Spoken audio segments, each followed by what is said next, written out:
Hi, Beck Mack here for Pop's Art Independent Artist Survival Series, and I am talking to a man who is not only in the thick of what's happening for the coronavirus right now in the world, New York City, but also in the heart of the creative sector and community in that city. Vallejo Gantner, how are you?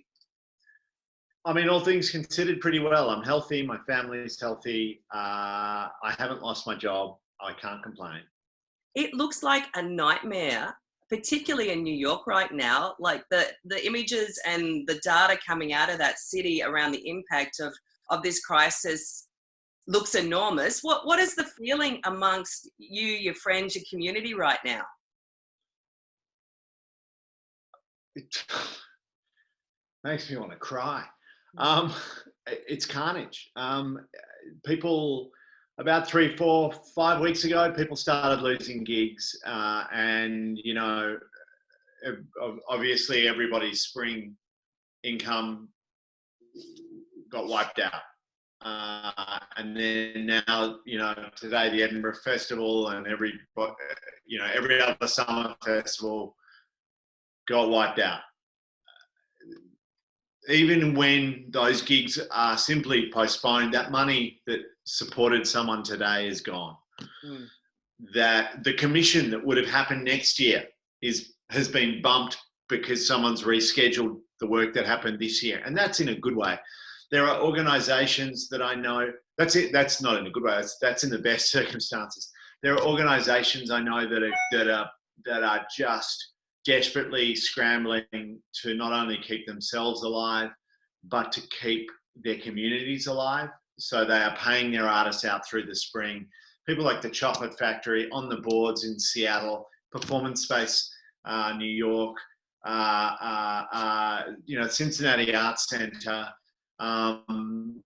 Dance Space Project in New York, and they're paying their hourly workers and they're paying their artists everything that they would have paid them this spring just to try and keep them afloat. And they're going to go to the wall. Then there are big organisations that use what's called force majeure, which is, when in the event of a natural disaster, and they're using it and they're not paying anybody anything. And in some cases, they're trying to claw money back. Wow. And amazingly, of course, it tends to be the big organisations that are doing that. So, I mean, people are going to get wiped out. The economic consequences of this are going to be catastrophic. The human consequences are catastrophic. The artist community in New York has already lost, many people, and many, many, many more are sick. And all of us are terrified.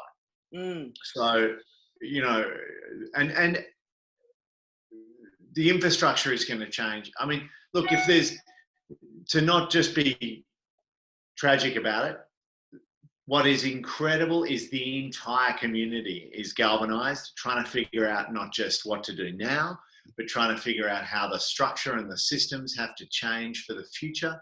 Everybody is kind of doubly, even more conscious of the precarity of the lives of artists, and how fragile that balance is. And, as I've been thinking about this disease and the fact that it is the most extraordinary. You couldn't design a better bioweapon if it was a bioweapon. It's a surgical strike on the things that have been the new economy of culture, whether it's, going to live gigs instead of buying records, flying around the world to different arts festivals, artists being mobile and that global community of artists. All of us going to big events, whether it's Glastonbury or Burning Man or, Coachella or the Big Day Out or whatever the Australian equivalent is now. All of that is impossible. And all of that was what was supporting and propping up the way artists made a living today. It's a catastrophe. I mean, but it's yeah. Sorry, go. Oh, well, it's very similar in Australia, and I think once people talk a lot about once the dust settles, but I can hear in what you're talking about the potential, like all the power structures are obsolete. Like everything that we knew to be real is gone. Everything we understood as the economy around the contemporary arts and the visual arts and the performing arts means nothing anymore. So I guess potentially there is this opportunity to reinvent the way this economy works. But I guess also at the same time, we have to create a chrysalis around those that we love and care for within the community, the artists and the arts workers, and to get them to the other side. And it seems like you've come up with a really potentially great solution on how to get artists through this point so that we can get to the other end. What is that, Vallejo? What's the plan? I'm so glad you asked, Beck. I was sitting the other day and trying to think about what I could do personally to try and help people survive and get through it. And, you know, we've all been giving money and we've been doing whatever. And clearly, you know, my drop in the ocean is not going to make a huge difference. And I decided to start paying a choreographer who I know here, Petra Zanki, to teach me French and get her to tutor my kid in French, and thought, hang on a second, why can't, I mean, everybody's got these skills. We've all built in the arts survival skills that are not necessarily about performing your instrument, playing, creating a dance work, performing text, directing shows. Everybody, you know, had other skills, whether that is making cocktails. It might be writing a play for someone who you give it to over a Zoom. It might be something to do with your arts. It might not be. And I thought, where is the platform where everybody can post what these skills are, charge for them, and people like me who have the good fortune of still earning my salary, of being okay, can actually get there, find something that I want to do. We're also all stuck inside all fucking day. Yeah. You know, we've got all of this extra time. Let's use it. And the thing I'm recognizing and realizing that everyone obviously needs to feel secure financially, but people need purpose. Like artists need purpose. Everyone needs a purpose right now, because everything that we're doing doesn't happen anymore. So I think by finding a way for artists to share their skills and teach others, that's a fantastic purpose in a way. Yeah. No, that's, for me, it was not about trying to find money, trying to find people to give money to something. You know, there's some great funds out there, the Artist Relief Tree and others, who are doing incredible work raising money. But that is not giving someone something to do, a reason why they have to get up in the morning, a job. Yeah. And like it or not, that is one of the ways that we create our own kind of value, is by that sort of productivity. And so, look, I hope that this platform becomes a way and a mechanism, not only that people kind of, there's a transfer of money from one group to another. That was the initiator of it. But, you know, as we think about it more and more, I hope that this helps people, when we are going back to the theatre, build audiences, that it helps people kind of walk out with new skills, that it helps people find board members. I don't know.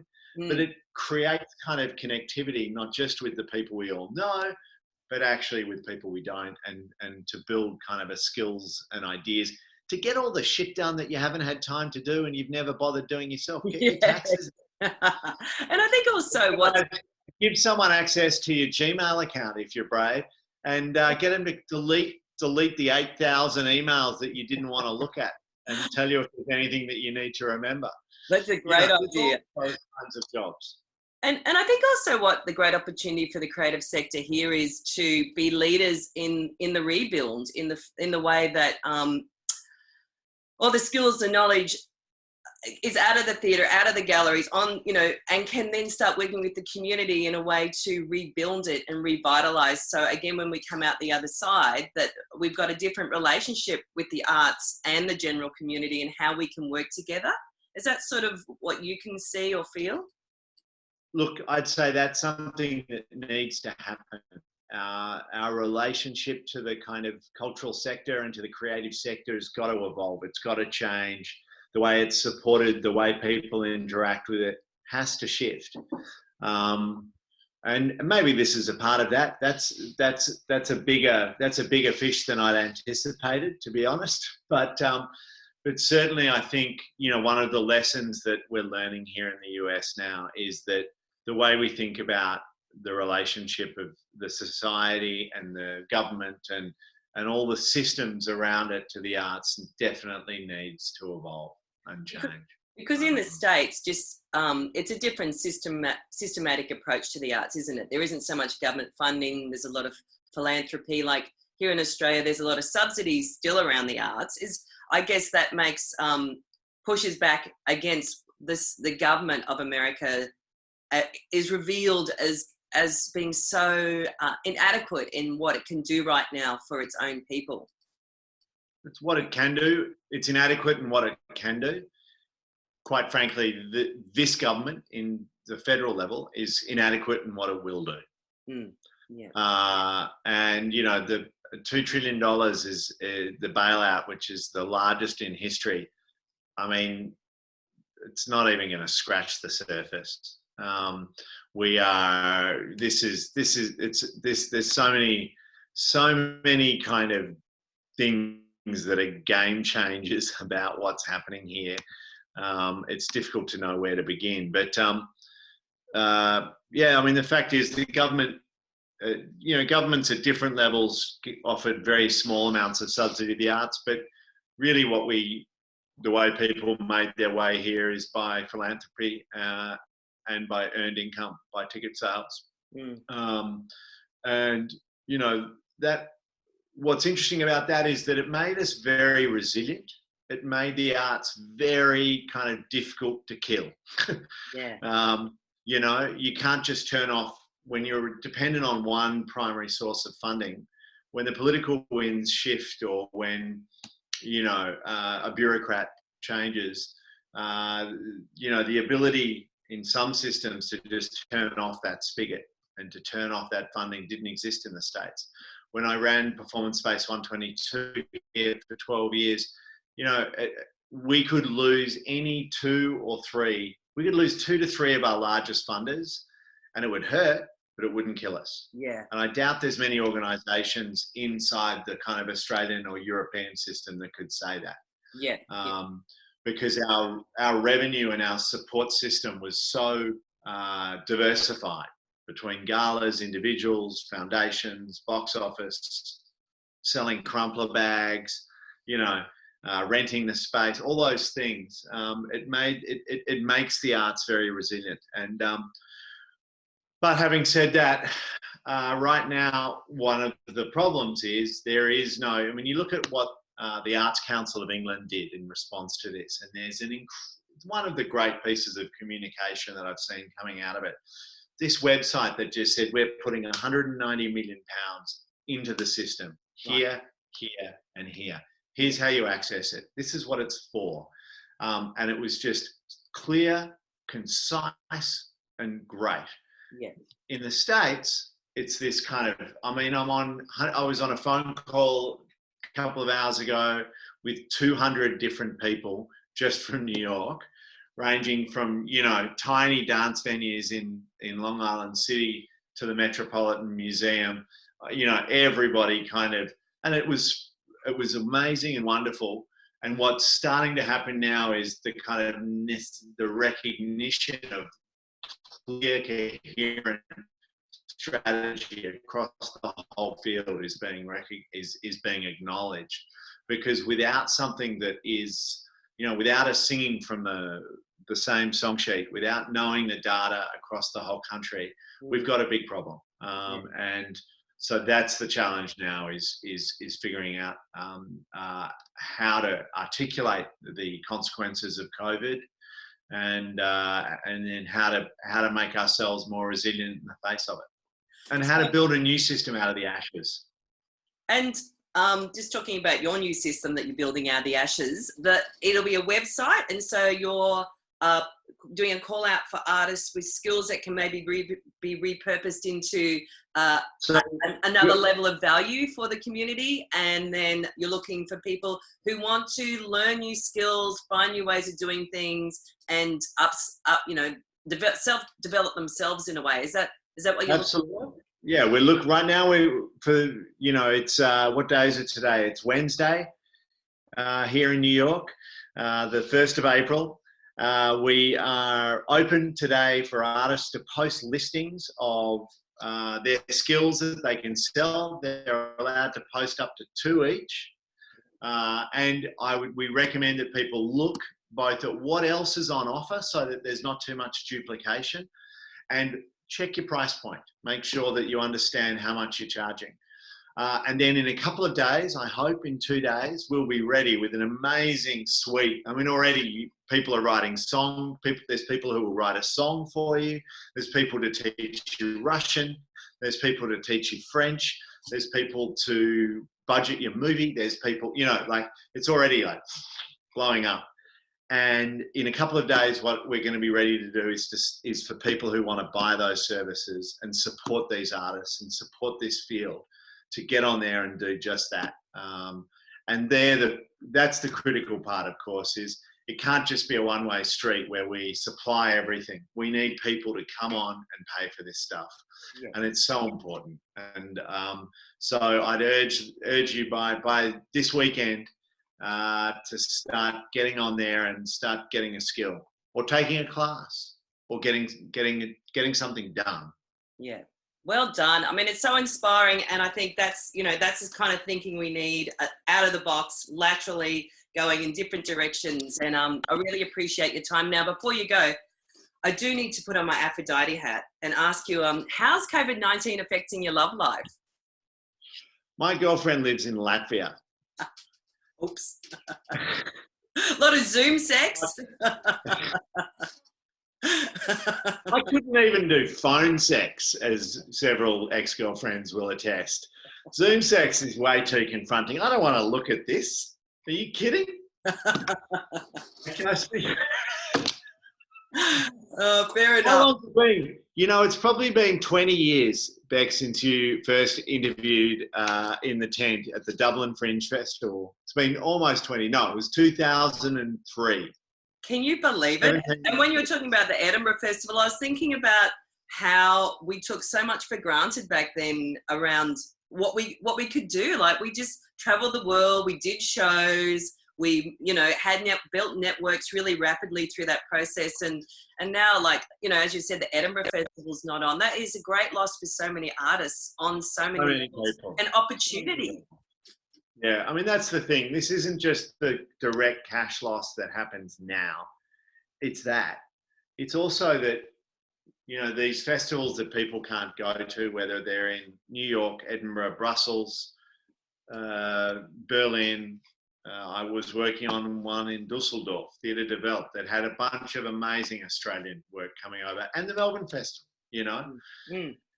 It's the opportunities that would have been created by being seen at that event. And they take so long. They take so long to bloody make it happen. Those relationships take years. And so, this is a moment for those of us who have the capacity to be unbelievably generous, to be unbelievably supportive, and to understand that we have to be, everybody who is feeling precarious and on the edge needs to know that we're here with them, and we're here to support them, and we're here to help. Yeah, fantastic. Well, thank you so much for your time, Vallejo. Hang in there. I know it must be quite terrifying in New York, and people are really sick as well, so that's happening as well. But it's been wonderful to catch up, and we'll spread the news about, and hopefully maybe you can set up an Australian adaptation of this concept. I'm sure it would be well. It's completely open to anybody. Australian artists should be listing like crazy. Okay, great. All right. Well, fantastic. Yeah, no, it's global. Okay, bring it on then. You're going to be giving, you're going to be, I don't know, you're going to be giving AFL lessons at 4 a.m. to some fool in California. That's fantastic. That's better than Zoom sex, let me tell you. Yeah, I think someone needs to offer explaining cricket. As a team kind of system. No, just because no one else in the world understands anything about fucking cricket. I'd pay someone $10,